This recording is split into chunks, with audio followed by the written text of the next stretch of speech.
I'm so parking sorry, guys. lot. We just can't have anybody eating on the thing. That's all takeout right now. Oh, okay. I'm sorry. Yeah, so you guys want to stay on the water, there's like little benches, and then on the other side of that building, there's like tables that you can Oh, sure. Thank you. Yeah. Sorry about that.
Good morning.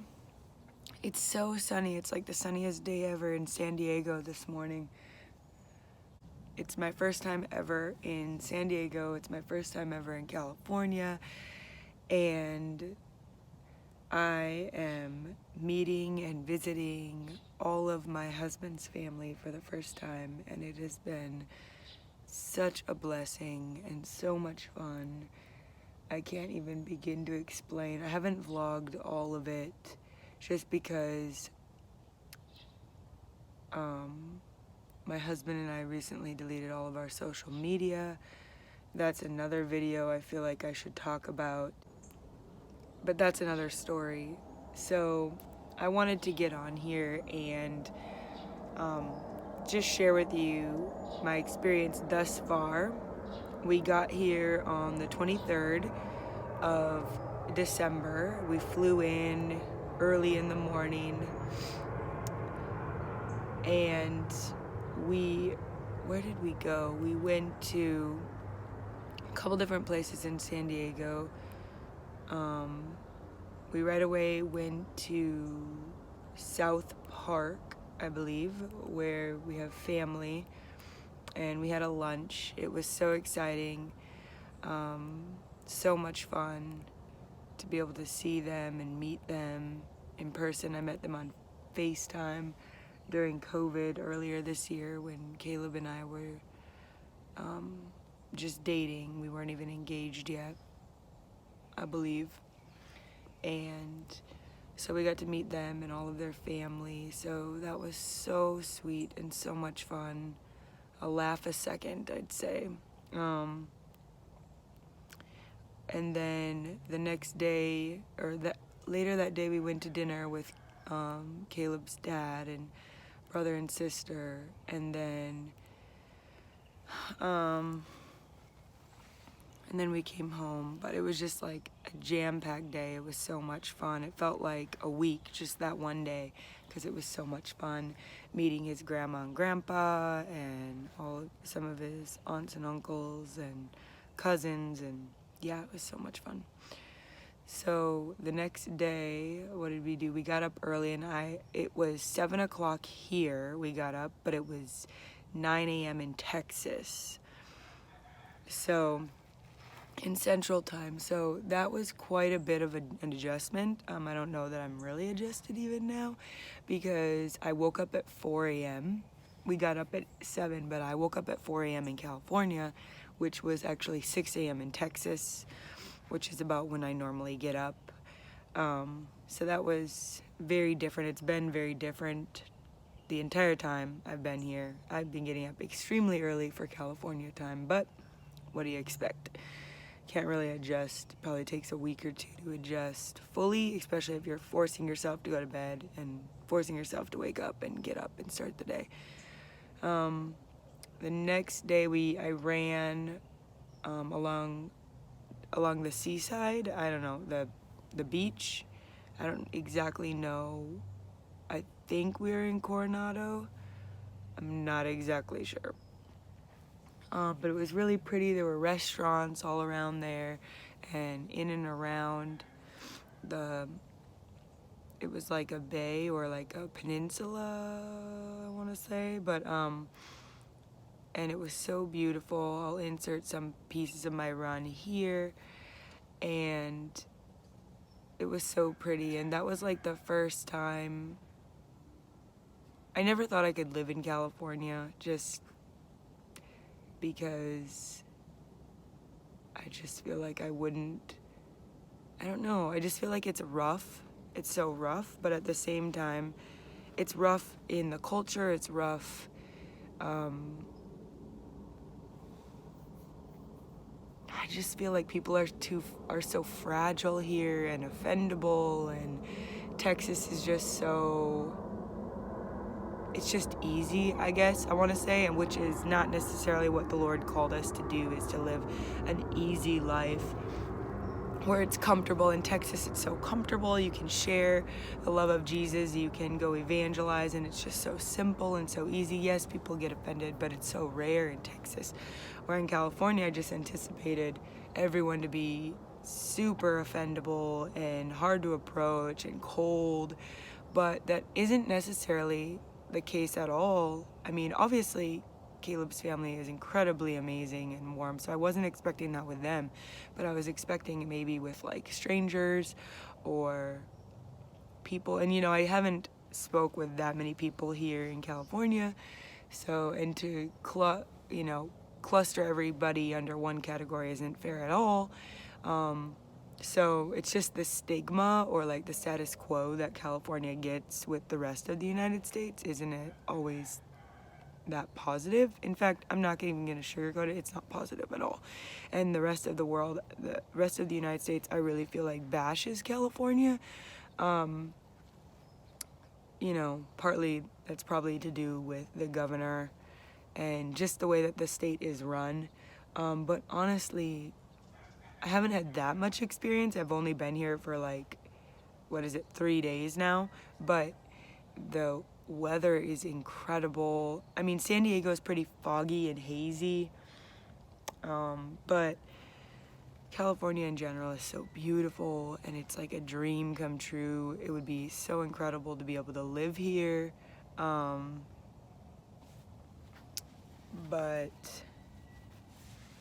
I don't know. We thought about, living here. Could we live here? Could we do it? And I don't know. I mean, obviously so many people are leaving California right now because of the taxes and how much everything costs, and possibly because of the regulations, the way the state is run. I totally get it. I feel like it's really controlled, and I didn't mean this to be like a political thing, but California, it's kind of hard not to, but at the same time, I don't know. So I just didn't know if we could live here, but since we've been here, it's just been so beautiful and incredible, and all I've thought about was living here and maybe trying it out. Why don't we just come live here and impact the culture? And what I meant to say was, how easy it is in Texas to impact the culture. The culture is so easy to, infiltrate. I don't know how else to say it. Like, the culture in Texas is comfortable for Caleb and I. The community is off the charts, amazing. We have Upper Room, we have Mercy Culture, we have so many churches, Gateway, there's so many churches in the area. But California, I'm sure there's so many churches. I know Sean Paul's church is in LA, and if we lived close to LA, that would be an amazing church to go to, where we know that we would have the same beliefs as them. And but anyways, just because a culture is hard doesn't mean that you're not called there, obviously. And California would be an incredible culture to just impact. And I've spoke with different people here and prophesied over people and prayed over people while I was on my run, and just the impact, just one person, we go for the one, you know. It's not about reaching millions, although the Lord wants us to reach millions and millions of people and have them all come home. We stop for the one, to meet the one person where they're at and to love on them the way the Lord would come and love on them with whatever situation and wherever they're at, just to meet them there. And so when I was running here, I actually feel like I'm gonna cry. I've been emotional lately, but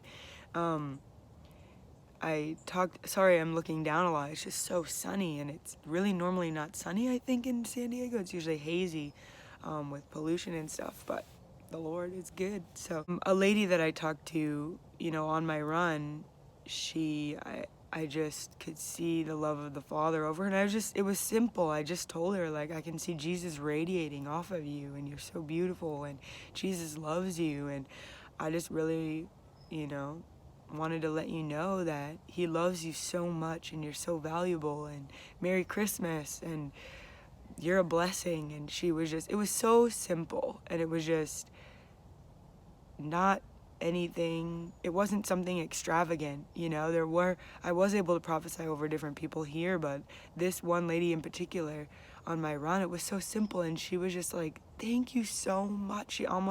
It felt like she was like, just like, her voice was shaking and quivering.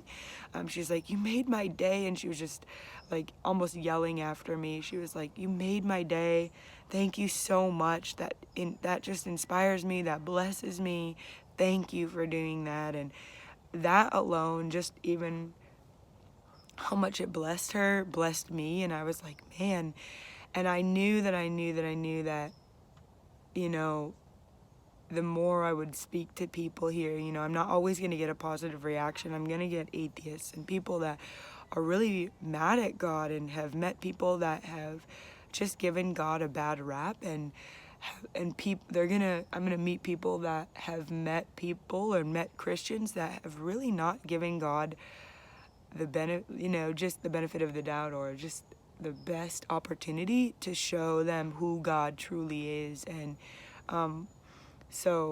you know, that is a little intimidating, but the thing is, we're not called to back down from intimidation and back down from things that are hard, but we're to face it and to go head on into it. And so, you know, to live in California would be a blessing, and I don't know how long it would be, but, you know, it's definitely something to think about, and something I never really dreamed about. Like, I always wanted to live in California only because I wanted to surf, you know what I mean?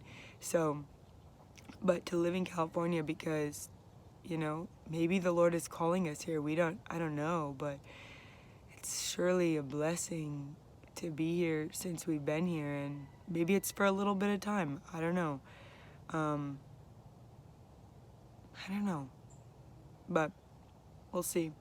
It's been a blessing. So I ran along the beach, and then we came back and we walked in the neighborhoods and saw some of the architecture and the houses in San Diego, which is so beautiful, right by that military base and in Coronado, I believe.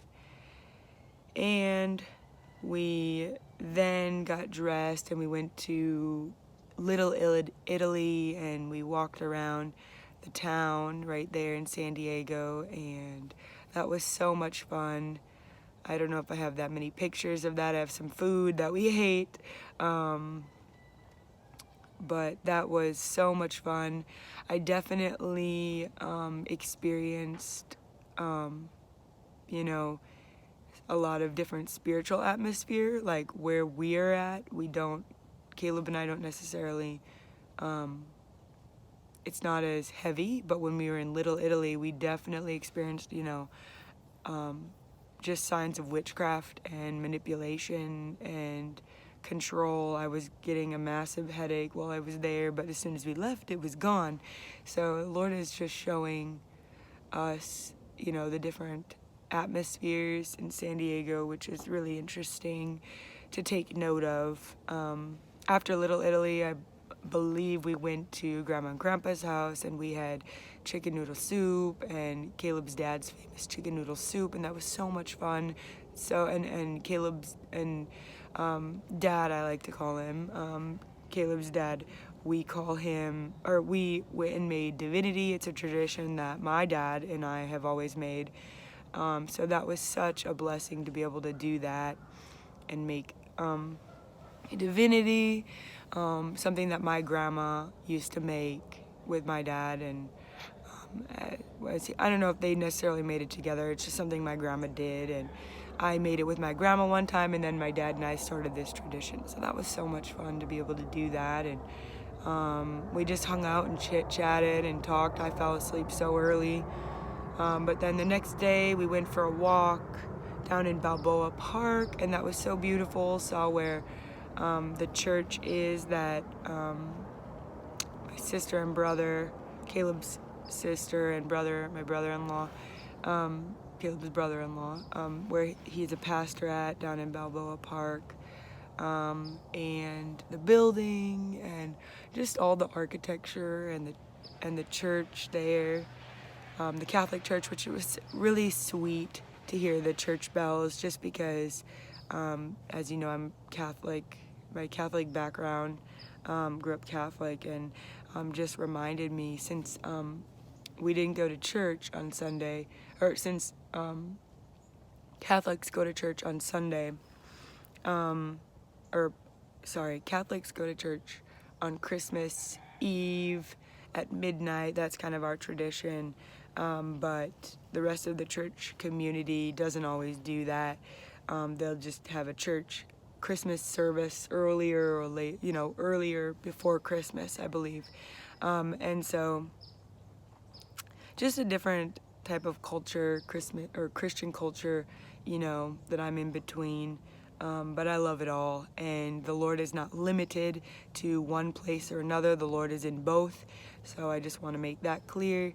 And the Lord isn't limited if you go to a place, like if you went to Mass or didn't go to Mass, although He wants to meet you there.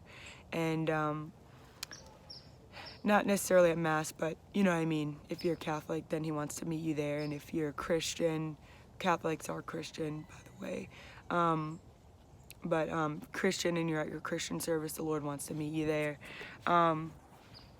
What else? We walked around there, and then we went and got Rosa's Donuts, which was so much fun.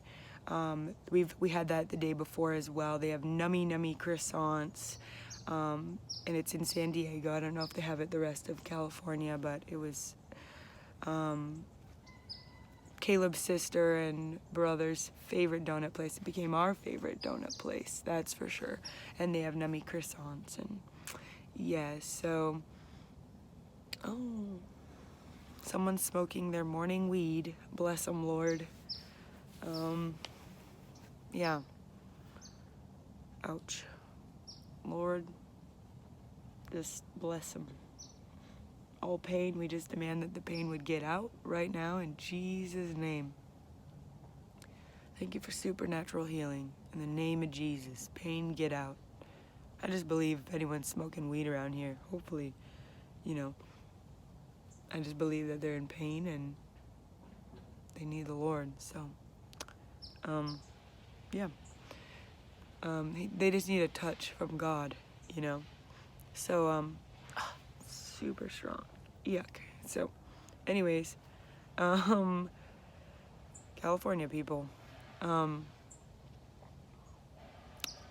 What else? After breakfast, we showered and we took a nap. I didn't actually watch a Christmas movie. My brother watched a Christmas movie, and Caleb and I and Bree, we napped, which was so much fun. Bree is Caleb's sister, and that was great, super refreshing. And then we went over to Grandma and Grandpa's, and we had dinner right away, hors d'oeuvres and dinner, and then we opened up gifts, and then we played some games. It was such a blast to be there and to enjoy each other and to just be together, you know. Share stories. It was so much fun. We laughed until we cried. Yeah. And then this morning, we're sleeping in quite a bit later.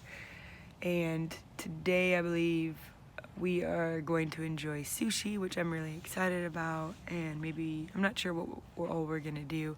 We might go to some different places I haven't been. I'm actually going to vlog the rest of this trip for you. And I'm really excited to show you my experience and my first time in California, first time in San Diego. I hope to come here a lot more because I really love this state, and I hope to just be a blessing to the state, and I hope to be a blessing to the people here in whatever way that looks. If we come live here or we're just visiting here a lot, now that I have family here, I'm really excited, and this has just always been a state that I've always dreamed about living in, really, as a child, just only because I wanted to surf, and I love surfing, and I've only been 2 times in my life, but I loved it so much, and I totally would have been a surfer if I lived in, and I grew up in this state.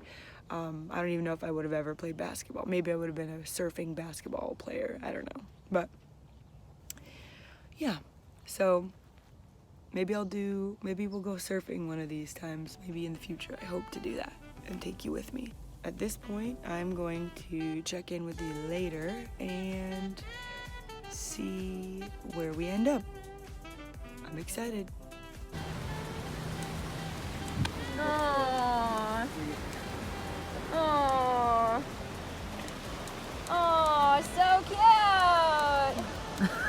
This, and then it, I can't think of how he goes. Oh, Josh. Oh, it goes down, it goes down. This is a bazooka one. And what are those ones? Oh. What are those? Jalapeno on there? Looks like it, yeah. Ooh, let's get that paper. So you can have this side, because this side has the wasabi on it. And of course, that's absolutely necessary. If you're playing well, you don't need this. But if you're having a tough time Eating. Cold. Mixing, drying, Writing. drawing, Erasing. erasing.